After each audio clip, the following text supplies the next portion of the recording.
Hello बच्चों, स्वागत है आप सभी का एसएफ क्रिकेट्स पर।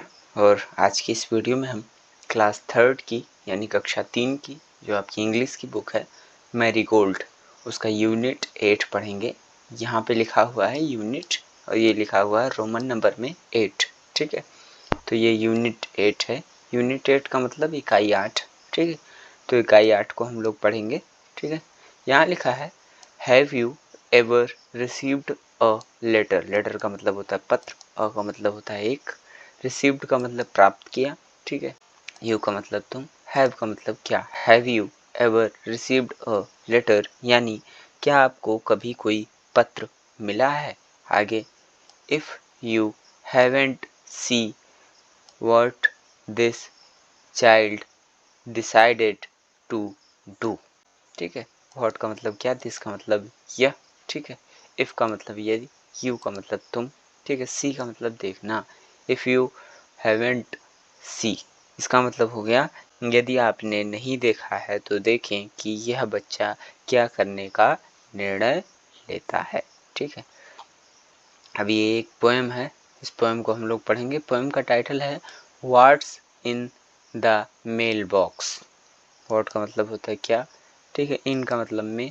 ठीक है, what's in the mail box यानी मेल बॉक्स में क्या है। What's in the mail box यानी मेल बॉक्स में क्या है। ये कविता का टाइटल है, कविता का शीर्षक। आइए पढ़ते हैं इसको।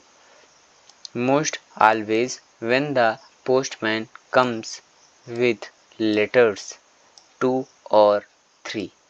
2 का मतलब होगा 2, 3 का मतलब हो गया 3, लेटर्स का मतलब चिट्ठियाँ।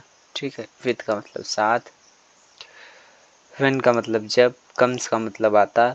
ठीक है, ऑलवेज का मतलब हमेशा। ठीक है, most always when the postman comes with letters 2 और 3 यानी अक्सर जब डाकिया 2 या 3 पत्र लेकर आता है। ठीक है, most always when the postman comes with letters 2 और 3 यानी अक्सर जब डाकिया 2 या 3 पत्र लेकर आता है। आगे they are for my mother और my dad but never one for me. Me का मतलब मुझे, मी का मतलब मुझे या मेरे, वन का मतलब एक, नेवर का मतलब कभी नहीं। ठीक है, बट का मतलब लेकिन। ठीक है, डैड का मतलब पापा। ठीक, मदर का मतलब मम्मी। ठीक है, दे का मतलब वे, माई का मतलब मेरा। ठीक है, फॉर का मतलब के लिए। They are for my mother और my dad but never one for me यानी तो वे मेरी माँ या मेरे पिताजी के लिए होते हैं लेकिन मेरे लिए कभी एक भी नहीं।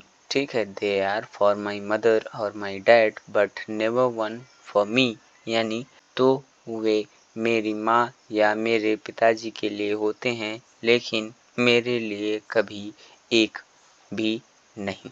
ठीक है, I am going to write some letters यानी मैं कुछ पत्र लिखने जा रहा हूँ। I am going to write some letters, मैं कुछ पत्र लिखने जा रहा हूँ। तो that's what I am going to do. ठीक है, हालांकि मैं यही करने जा रहा हूँ। तो that's what I am going to do, हालांकि मैं यही करने जा रहा हूँ। ठीक है, आगे and then my friends will answer me and I'll get letters too। ठीक है, लेटर्स का मतलब चिट्ठियाँ। ठीक है, आंसर का मतलब होता है उत्तर, मी का मतलब मुझे, फ्रेंड्स का मतलब दोस्त, माई का मतलब मेरा। ठीक है, एंड का मतलब और। ठीक है, तो इसका मतलब हो गया and then my friends will answer me and I'll get letters too यानी और फिर मेरे दोस्त मुझे उत्तर देंगे और मुझे भी पत्र मिलेंगे। And then my friends will answer me and I'll get letters too यानी और फिर मेरे दोस्त मुझे उत्तर देंगे और मुझे भी पत्र मिलेंगे। ठीक है, आगे देख लेते हैं। यहाँ कुछ न्यू वर्ड्स लिखे हुए हैं।